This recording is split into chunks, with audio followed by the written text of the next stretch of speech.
Salut à tous, bienvenue dans une nouvelle vidéo. Je sais que vous allez bien. Si vous n'allez pas bien, ça va aller, ça ira. Et un mental d'acier, soyez en joie et essayez de ne pas penser aux soucis. On rentre dans le vif du sujet, ouais. Comme vous l'avez pu le constater par le titre, on parlera de l'interview. L'interview, je peux dire vidéo ou rencontre, échange de paroles entre M. Zizi Stanislas et Philippe Simo d'Investir au Pays. Voilà, dans une vidéo parue sur la chaîne dimanche dernier, je crois bien. Il s'agit de quoi il est question ici? Il s'agit du point de vue de M. Zizi qu'il a eu à partager avec M. Philippe Simo sur certains points clés de l'entrepreneuriat. Dans le monde entrepreneurial et puis dans la vie d'aujourd'hui, où j'aimerais ajouter un peu de trucs vraiment réels avec des anecdotes réelles.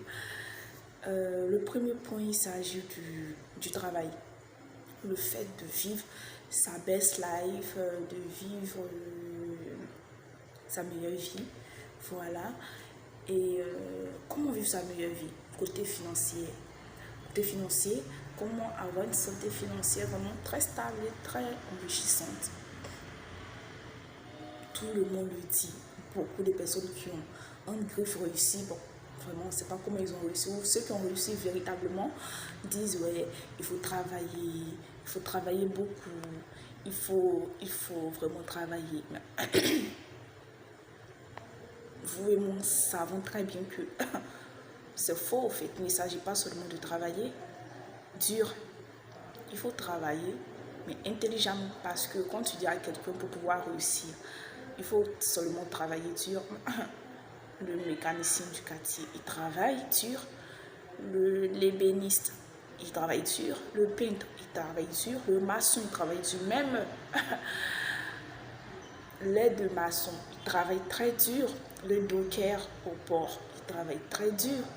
Et tous travaillent très dur, mais ils ne sont pas millionnaires.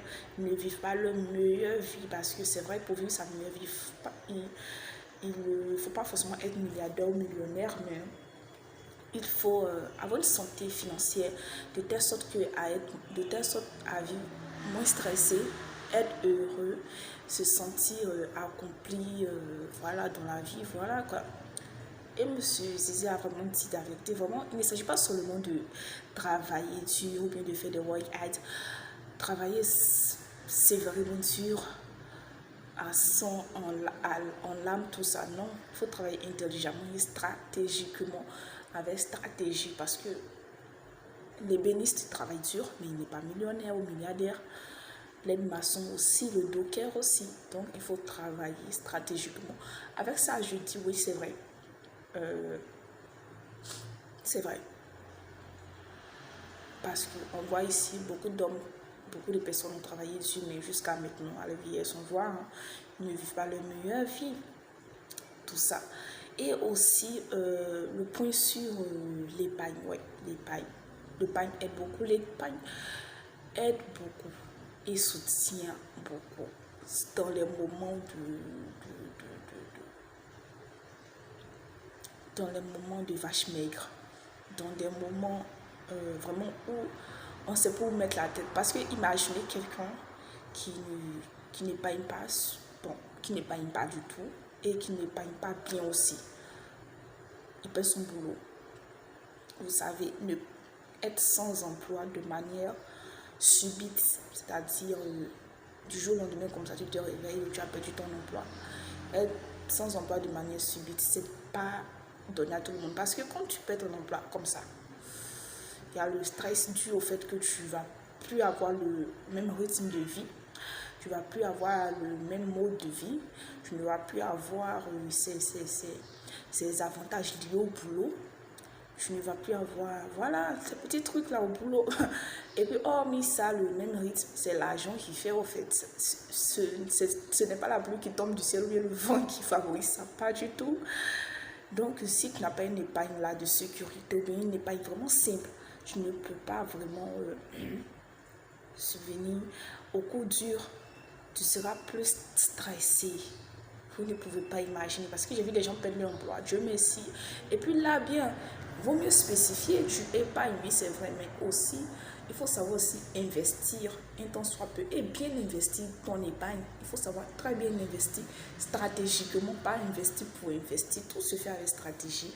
Parce que quand tu ne fais pas, ouais, tu vas taper, certains disent, tu as fait un grand échec, tu vas taper front contre terre parce que tu vas échouer.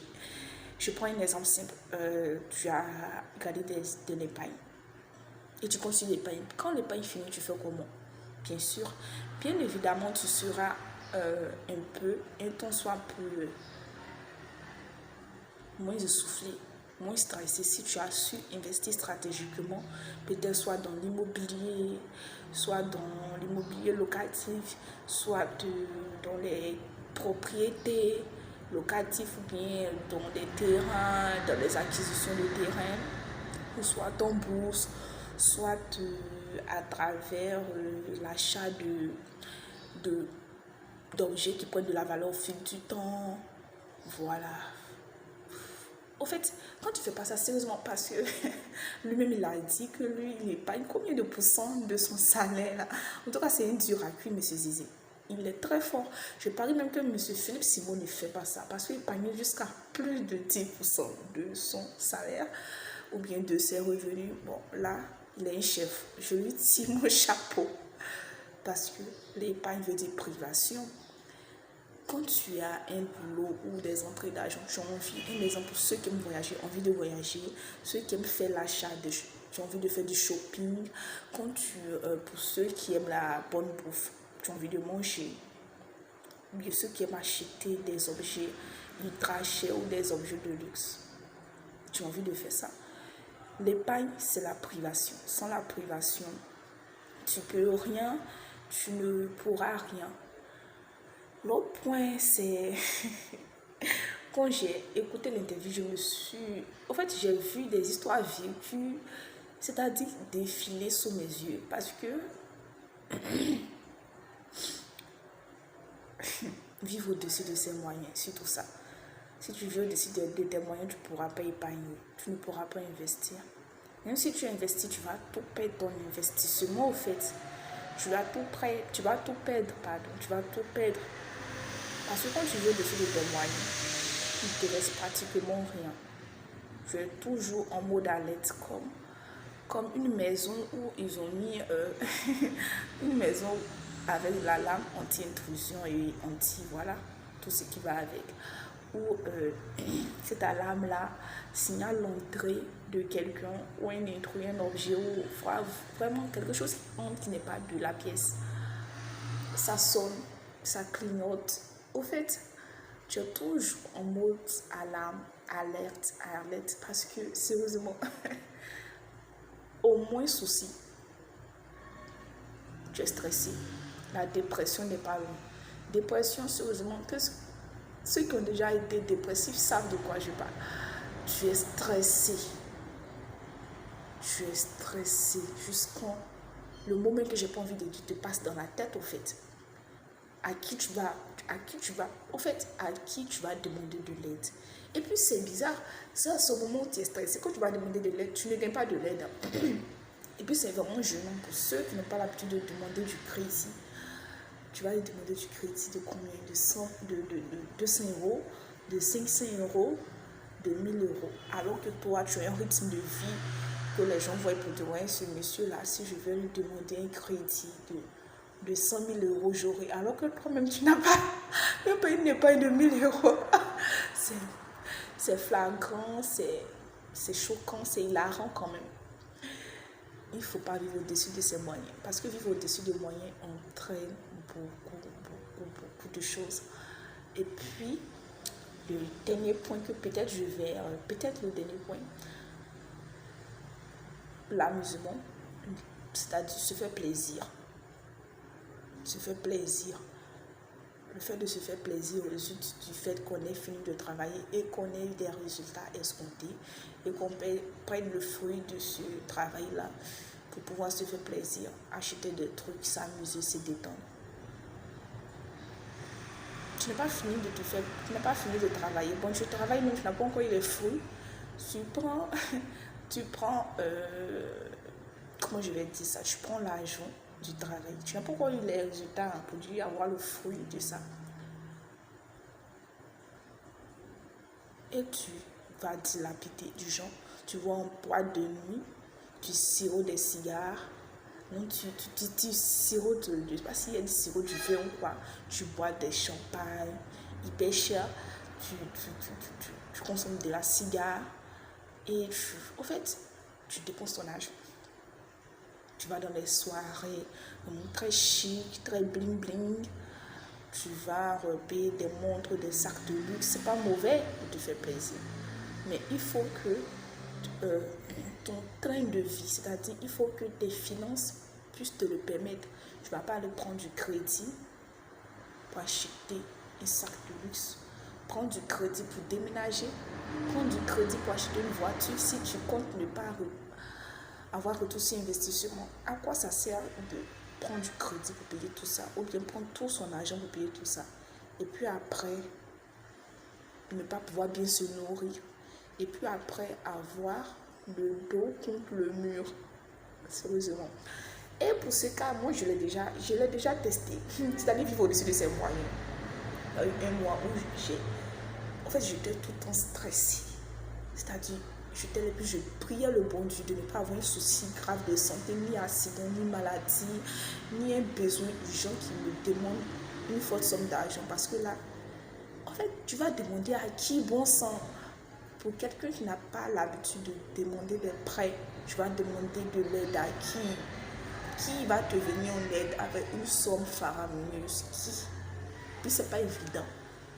Avec la honte derrière, parce que pour quelqu'un qui n'a pas l'habitude de demander de l'argent comme ça, c'est de demander un prêt à une personne lambda, c'est vraiment de ouf au fait.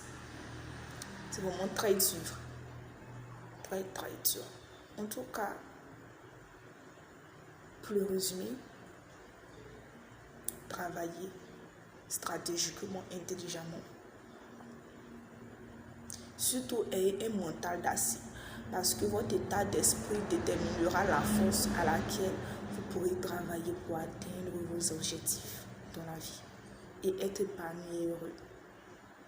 Épargnez suffisamment. Et surtout, investissez stratégiquement aussi.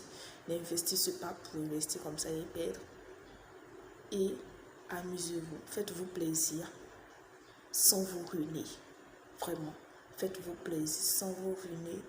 Et surtout, ne vous mettez pas des pressions inutiles. Ne vous mettez pas des pressions inutiles. Ça ne sert à rien de te lancer dans l'entrepreneuriat à l'aveuglette. Tu peux être entrepreneur en même temps employé. Ça ne sert à rien de te lancer dans quelque chose avec une pression énorme qui va t'emmener vers le stress. C'était tout pour aujourd'hui. D'ici là, portez-vous bien et à la prochaine.